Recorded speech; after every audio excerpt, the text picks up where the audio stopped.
அன்பாவது ஆட்டுக்குட்டியாவது tea பலகாரம் வாங்க வாங்க இல்லைன்னா போங்க போங்க அப்படின்ற அர்த்தத்துல உங்களை வாங்க வாங்கன்னு கூப்பிட்டேன். ஓ, இது அண்ணன் வாங்க வாங்கவா? நான் என்னமோ நீங்க அன்பா வாங்க வாங்கன்னு கூப்பிட்டீங்களோன்னு நினைச்சேன். என்ன வெளியூரோ? ஆமாண்ணே, எப்படி நான் கண்டுபிடிச்சீங்க? காலி ரொம்ப கூர்மையா இருக்குண்ணே. ஆமா, அது கூர்மையா இருக்கிறதுனால தான் எல்லாரும் வந்து குத்திக்கிறாங்க. என்ன விஷயமா நீங்க வந்திருக்க? அதுவா, தங்க வீடு வேணுண்ணே, கிடைக்குமாண்ணே? தங்க வீடா? அப்படியெல்லாம் இந்த ஊர்ல வீடு எதுவும் இல்ல. என்னண்ணே, இவ்வளோ பெரிய ஊரா இருக்கு, தங்க வீடு கிடைக்கும்? தங்க வீடு கூட கிடைக்காதுண்ணே, எப்படிண்ணே? எவ்வளோ செலவானும் பரவாயில்ல, நான் தரேண்ணே. இங்க குடிசை வீடு, ஓட்டு வீடு, மாடி வீடு இதெல்லாம் இருக்கு. நீ தங்கத்துல வீடு கேக்குறிய? நீ அவ்வளவு பெரிய அப்பா டக்கரா? பத்தா பஞ்சத்துல வழிபட்ட பச்சோந்தி மாதிரி இருக்க.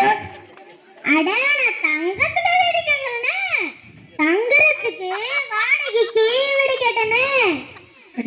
கிடைக்குமாண்ணே? நீ அப்படியா கேட்ட?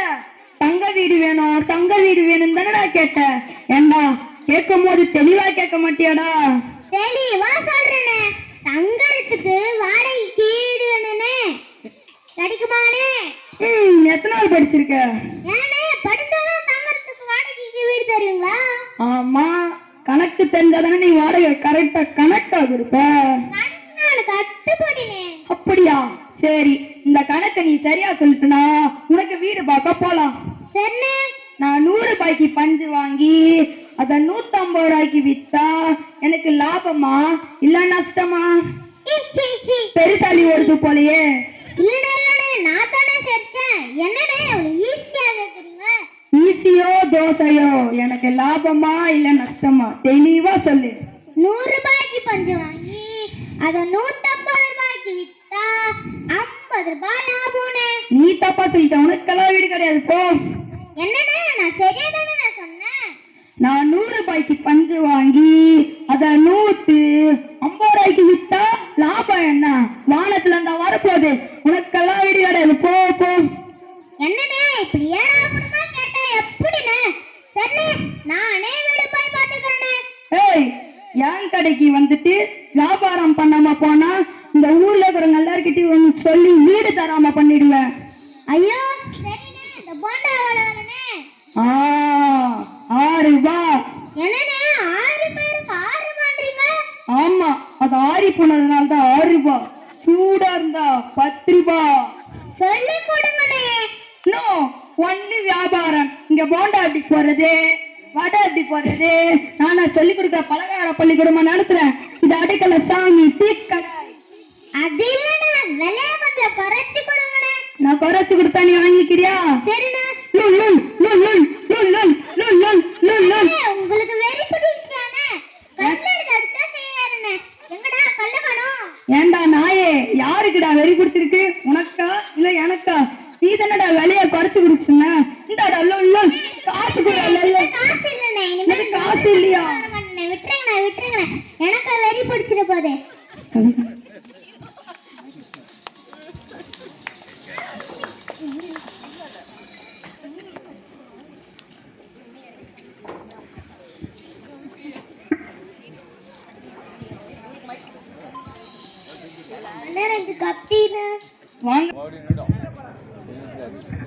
கீழே என்ன வெத்திலா இருக்குண்ணே?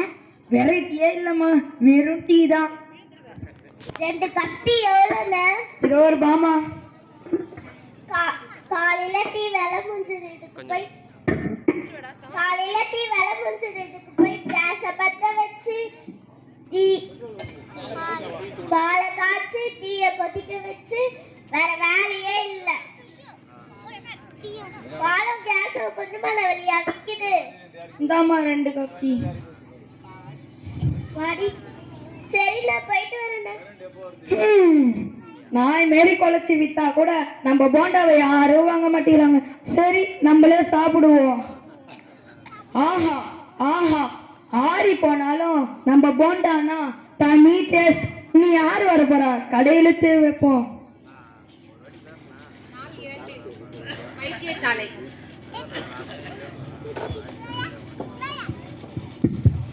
Sir sir. சொல்லுங்க. மேடம் வந்துட்டாங்களா? வந்துட்டாங்க. பேரை சொல்லிட்டு அந்த சைடு போய் உட்காருங்க. அடைக்கல சாமி சார். பேரை அடிக்கல சாமி, அடிக்காத சாமி. சொல்லுங்க, நான் உங்களுக்கு என்ன பண்ணணும்? சீச்சி, நான் உங்களுக்கு என்ன பண்ணணும்? அட உங்க உடம்புக்கு என்ன பண்ண சொல்லுப்பா. அட ஏங்க வெளில போறீங்க? உள்ள வந்து உட்காருங்க. உடம்புக்கு என்ன பண்ண சொல்லுங்க. இல்ல, வெளியே வைத்திய சாமின்னு போர்டு போட்டு இருந்தது. மலை நல்ல மருத்துவரா இல்ல பொது நல்ல மருத்துவரா பார்த்துட்டு வர போனேன். நான் பைத்திய டாக்டர் இல்ல, நான் பைத்தியக்கார டாக்டர் இல்ல. டாக்டர் கொஞ்சம் தெளிவா சொல்லுங்க டாக்டர். நீங்க நல்ல டாக்டர் தானே? ஆமா, உங்க உடம்புக்கு நான் பண்ணது முதல்ல சொல்லுங்க. டாக்டர் ஒரே ஒரு கொண்டா சாப்பிட்டேன் டாக்டர். அது சாப்பிட்டதுல இருந்து வயிற்றுல அணுகுண்டு போட்ட மாதிரி டொம்மு டொம்முன்ற மாதிரியும் காதுல கருவண்டு போன மாதிரியும் பயந்து வயிற்றெல்லாம் அரிக்குது டாக்டர். பிட்டில் வாசிக்கலாம் போல இருக்கு. ஏன் கண்டதை வாங்கி சாப்பிடுறீங்க? இல்ல டாக்டர், அது நான் செஞ்சதுதான். அது சாப்பிட்டுதான் இந்த நிலைமைக்கு வந்துட்டேன். ஓ அப்படியா? இந்தாங்க 200 ரூபாய். நீங்க சுட்ட போண்டாவை ஊர்ல இருக்க எல்லாருக்கும் கொடுத்தீங்கன்னா நானும் கொஞ்சம் பழிச்சுப்பேன்ல. டாக்டர் அப்ப என் கதி? உங்களுக்கு ஃப்ரீயா வைத்தியம் பாக்குறேன். இந்தாங்க இந்த மருந்தை சாப்பிடுங்க. ஐயோ அது பேப்பர், அதையே சாப்பிடுறீங்க? அது நான் எழுதி கொடுத்த மருந்து இருக்கு, அதை போய் வாங்கி சாப்பிடுங்க. டாக்டர் கொஞ்சம் தெளிவா சொல்லுங்க டாக்டர். இந்த வைத்தியத்தை இந்த வியாதிக்கு என்ன சாப்பிடணும் என்ன சாப்பிடக்கூடாதுன்னு தெளிவா சொல்லுங்க டாக்டர். புளி சேர்க்காதீங்க, முட்டை கோழி ஆகும், மீன் கருவாடு ஆகவே ஆகாது. நான் நினைச்சது சரியா போச்சு. என்ன சொல்றீங்க? நீங்க பைத்தியக்கார டாக்டர் தானே? இல்ல அப்ப டாக்டர் பைத்தியம். அட கொஞ்சம் மரியாதை கொடுத்து பேசுங்க. உங்களுக்கு ஏங்க மரியாதை வேண்டி கிடக்கு? முட்டை கோழி ஆகுன்றீங்க, அது சரி. மீன் கருவாடு ஆகவே ஆகாதுன்றீங்க. மீனை காய வச்சா கருவாடு ஆக போகுது. புளிய சேர்க்கவே சேர்க்காதுன்றீங்க. நானா சர்க்கஸ் கம்பெனி ஆச்சு நான் புளிய சேர்க்கறதுக்கு? இப்படி ஏட்டிக்கும் போட்டிக்கும் பேசினா நீங்க பைத்தியக்கார டாக்டர் தானே? நர்ஸ், அந்த குளுக்கோஸ் ஆக்சிஜன் எடுத்துன்னு வாங்க. இவருக்கு வைத்திய பார்க்கறதுக்குள்ள ஹார்ட் அட்டாக்கே வந்துடும் போல இருக்கு. சார் நீங்க முதல்ல போய் போண்டா வித்துட்டு வாங்க சார். யாருமே தெளிவா பேச மாட்டாங்களே. சரி நம்மளே கஷாயம் வச்சு குடிக்க வேண்டியதுதான்.